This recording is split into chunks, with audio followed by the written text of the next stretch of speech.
Okay mga brothers, so meron na tayong isang piglet. So nanganak na itong ating alaga ni si Siopaw. So isa na yung nailabas niya at tabayan na natin yung susunod.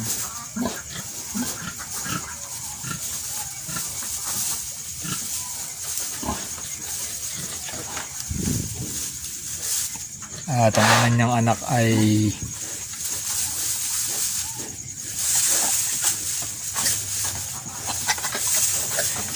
nakita mga brothers.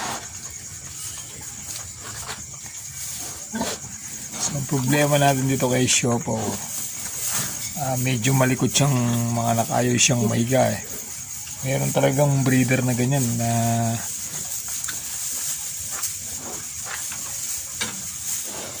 hindi basta-basta humihiga habang nanganganak siya nakatayo, kaya kailangan pag lumalabas na yung piglet sa kanyang bahagi, so nakaabang na tayo dapat para sapuin natin para hindi na siya bumagsak sa simento. Katulad ko nga po, ito kung sakaling sumoblema hindi ko masapo, babagsak siya doon sa dayami, parang foam po yung parang malambot din po yung kanyang babagsakan. So inaantay natin yung kasunod mga brothers.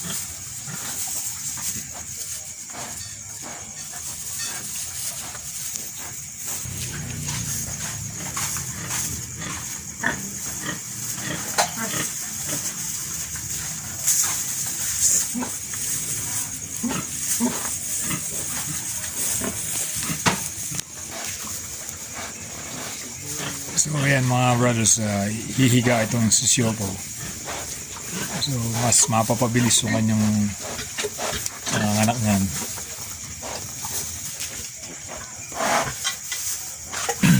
So ano to, papalabas na yung pangalawa niyang anak.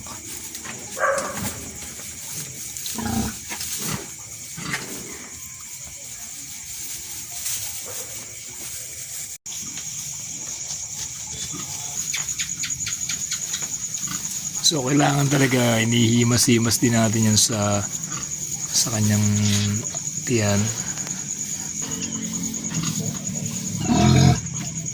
parang namamassage din natin mga brothers yung kanyang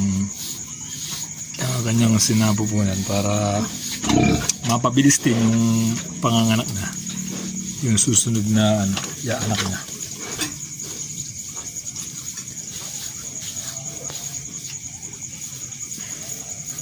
Mamassage natin.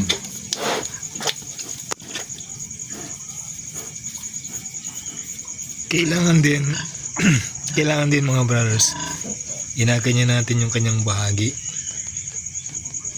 para mapabilis din yung kanyang pag-ire pagka ginaganyan natin mga brothers. So maganda ganyan yung posisyon niya pagka ganyan nakatapa.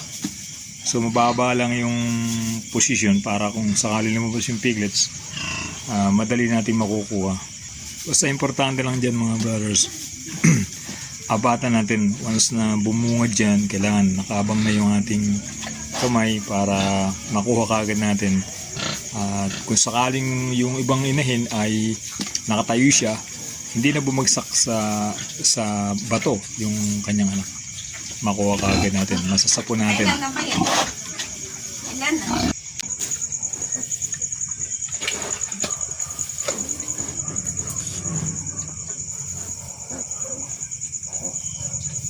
So malakas na rin yung daddy in gatas niya mga brothers. Kailangan lang talaga yan natin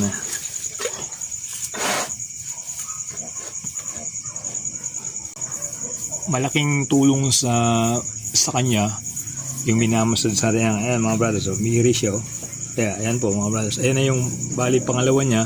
So mababa naman kaya hinayaan ko na lang. So dudulas lang naman dito yan mga brothers. So kunin na natin.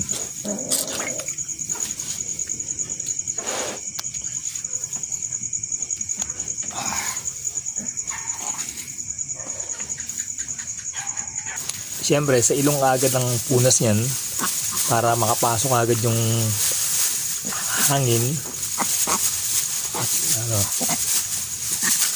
Tapos punasan natin yung katawan niya.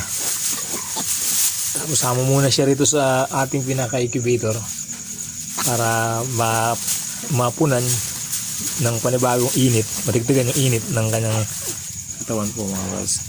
Make sure mga brothers meron tayong nakaprepare talaga na basahan. Mas maganda, mas marami tayong basahan.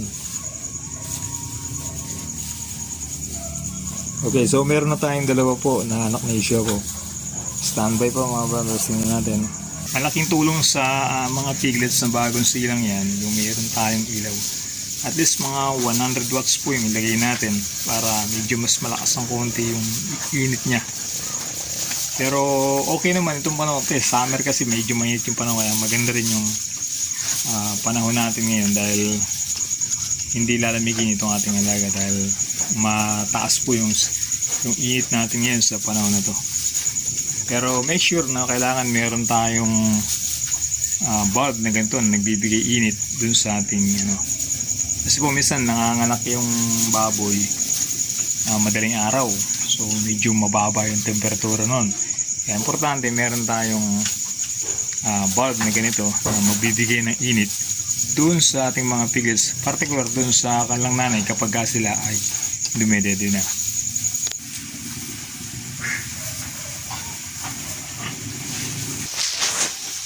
May dating yan mga brothers ng medyo matagal-tagal yung interval. Tapos may dating naman na sunod-sunod yung kanyang labas ng kanyang anak.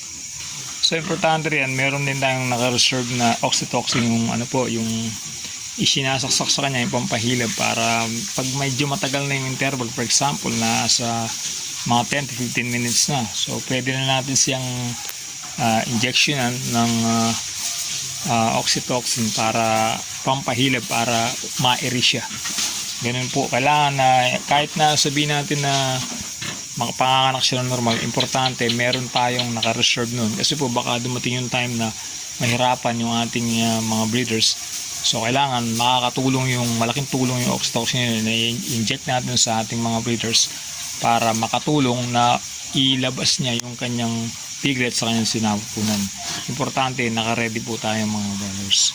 Pero sa kaso ko ngayon, hindi pa ako gumagamit. Pero meron po akong stock nun. Nandun po sa lagayan namin ng gamot ng mga baboy. Once na na-delay itong si Siopaw sa kanyang paglalabas, for example, inoras natin, magagamit po talaga tayo nun. Pero medyo maaga pa naman, hindi pa naman ganun katagal yung interval. Kaya hinihintay lang natin mga brothers. I-continue lang natin yung pag-massage po dun sa mga dede ng ating mga breeders natin para makatulong yung pag-massage na yun sa kanya para mailabas niya kagad yung mga piglets po.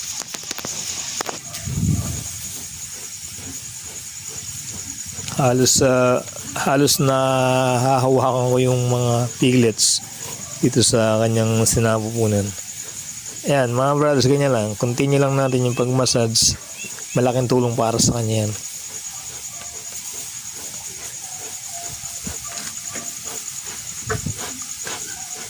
Ayan, pagka po minamassage natin yan, ayan, tulad po yan, umiiri po siya. Ayan na po yung bali pangatlo po. So mababa naman, kaya hinayaan natin. So bali tatlo na yung anak ni Siopaw. Kaso lang po mga brothers, nagkaroon ng problema itong isa. Patay siya. Yung tinatawag na luno siya. Luno. Hindi siya nabuo na kung sana yung kanyang pinakakatawan ay hindi talaga nabubuti nga po nailabas nitong ating inahin para hindi ito makaka-apekto sa kanya. Ang ganda po niya nailabas, hindi na natin dudukutin kasi po delikado para sa inahin yung namamatayan ng ganitong piglet sa kanya sinapupunan at hindi niya nailabas po.